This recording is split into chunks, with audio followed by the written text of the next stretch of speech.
استغفراللہ ربی باتوں پہ لے، لیکن ہمیں پتہ ہی نہیں ہم کا کیا ہے۔ ہم گناہ میں گناہ بھی کر رہے ہیں اور استغفار بھی کر رہے ہیں۔ استغفار کا مطلب یہ نہیں ہوتا کسی گناہ سے توبہ کرو، استغفار کرو، تو اس کا مطلب یہ ہے کہ اسے چھوڑنے کی کوشش کرو۔ اگر اس پہ عمل کرتے رہو گے تو یہ استغفار نہیں ہے، یہ استغفار نہیں ہے۔ تو عزیز محترم، ہمیں اس مہینے میں اس بات کا خاص دھیان رکھنا چاہیے۔ توبہ ایک عظیم عمل ہے۔ انسان جب توبہ کر لیتا ہے گناہ سے، برائی سے، تو اس کے قریب نہیں جاتا، اور اگر نہیں کرتا، توبہ توبہ کہتا رہتا ہے، تو یہ ایسے ہی ہے جیسے ہم پہ ہاتھ مار کے توبہ توبہ کرتے رہیں اور عمل وہی کرتے رہیں، تو اس سے کوئی فرق نہیں پڑتا۔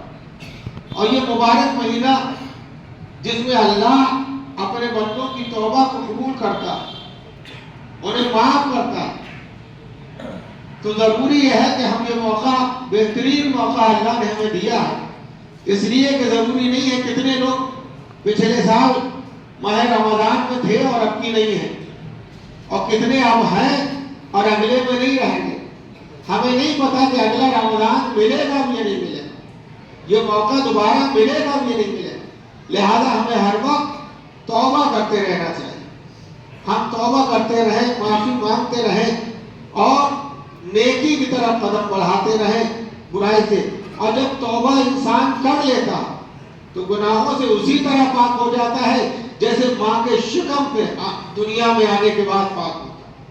لیکن شرط یہ ہے کہ صدق کے دل سے توبہ کرے، توبہ صدق کے دل سے کرے، اس کی بارگاہ میں آئے تو انکساری کے ساتھ، اس لیے کہ اللہ کو انکساری کے ساتھ تھوڑا عمل پسند ہے، غرور و تکبر کے ساتھ زیادہ عمل پسند ہے۔ اس کی بارگاہ میں آؤ تو توبہ کرو، اس کی بارگاہ میں آؤ تو دعائیں مانگو، اور دعائیں اس طرح مانگو، اپنے لیے بھی مانگو اور مومنین کے لیے، اپنے لیے بھی مانگو اور مومنین کے لیے مانگو۔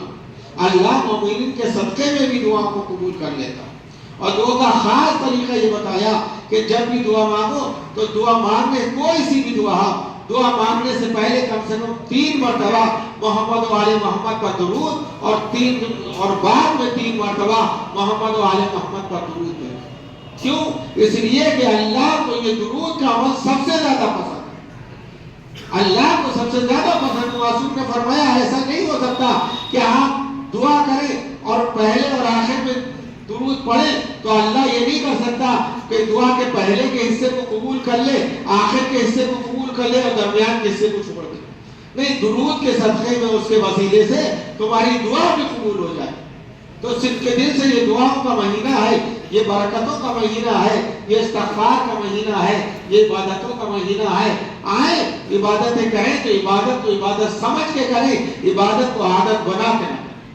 عبادت کو عبادت سمجھ کے کریں گے تو اللہ عبادت کو قبول کرے گا، اور عادت بنا کے کریں گے تو وہ عبادت ہی نہ ہوگی تو اللہ قبول کیا کرے گا۔ صلوات پڑھیں محمد و علیہ وسلم۔